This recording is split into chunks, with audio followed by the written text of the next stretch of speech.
Oh man, how would I explain my brother to someone who doesn't personally know him? Well, he really likes books. This is a video review on how my brother feels about a book called Border Town. But what's the author's name, Tlaloc? There's several. That's the beauty of fucking Border Town.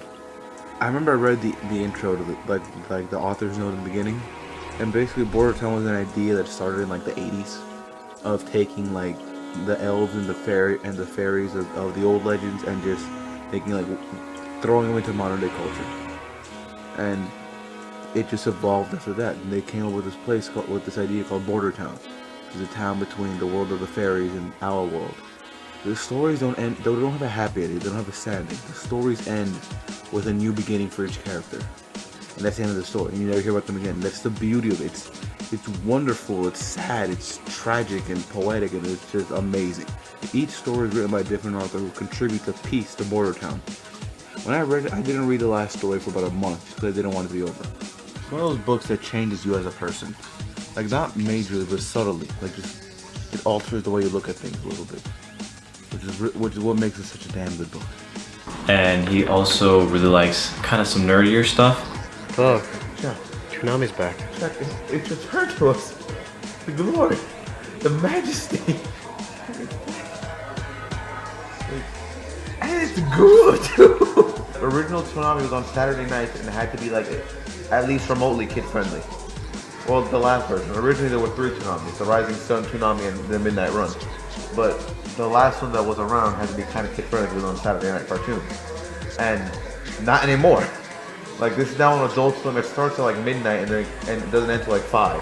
Like they're showing some good shit. They can show some the good shit now. The gritty, scary, nasty shit, bloody shit that involves lots of crude sex jokes and big boobs. The funny things, the cool things. Check, it's back and it appears to be improved. And they chose like the best version of Tom, not the shitty one who had like 2 necks and a face.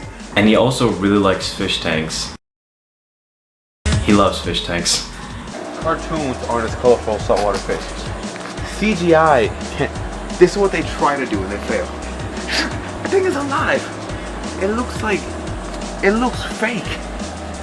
Check, it's more yellow than like anything else in the fucking world. Like you're gonna look at that thing. It looks like an acid trip. That thing is alive. It is a living, breathing organism. But above all,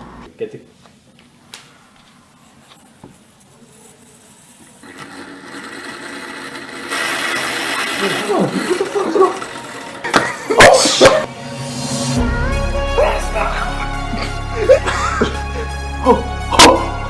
Dude, how is this possible? This is just big. Wait, stop it. he loves science. Oh fuck! Shit! They drilled Lake Vostok. Do you know what that is? They drilled what? Lake Vostok. Check.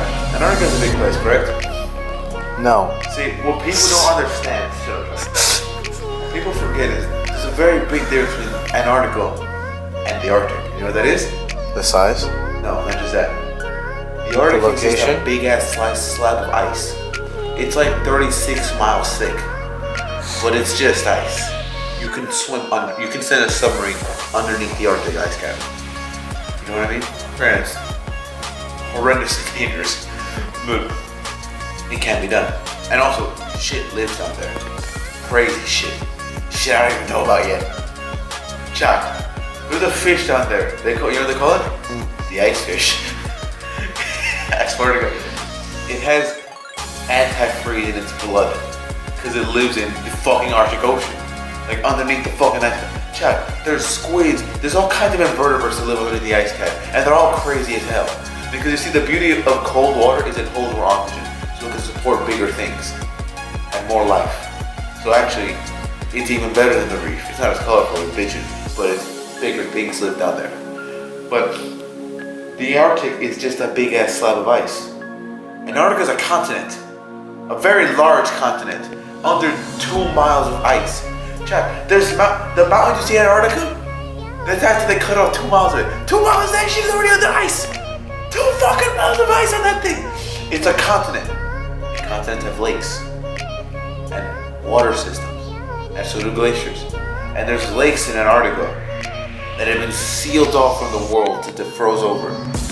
Completely, it's a bubble of water from from a different era, from millions of years ago. A bubble of water just sitting there. You know the science that can be done if you could go back in time and pluck a water sample from a random continent? Do you? They finally drilled that bitch. They put a drill bit in. This thing is 12,366 feet below the surface of Antarctica. They finally put a drill bit into this place. They haven't found any life yet, which saddens me. Yet is a key word here though, because it's anything I've learned. In the worst of Malcolm, life finds a way. And when it does, it's fucking terrifying, because it does crazy shit. It always is. There's a bacteria that lives like 5 miles under the earth and eats the earth itself. It eats rock. It doesn't eat bacteria growing off the rock. It eats the rock itself, which is insane. Like they were mining for gold and they still found life. Where the fuck down there? So I have faith in this lake. But they found a pocket of water from a different time period.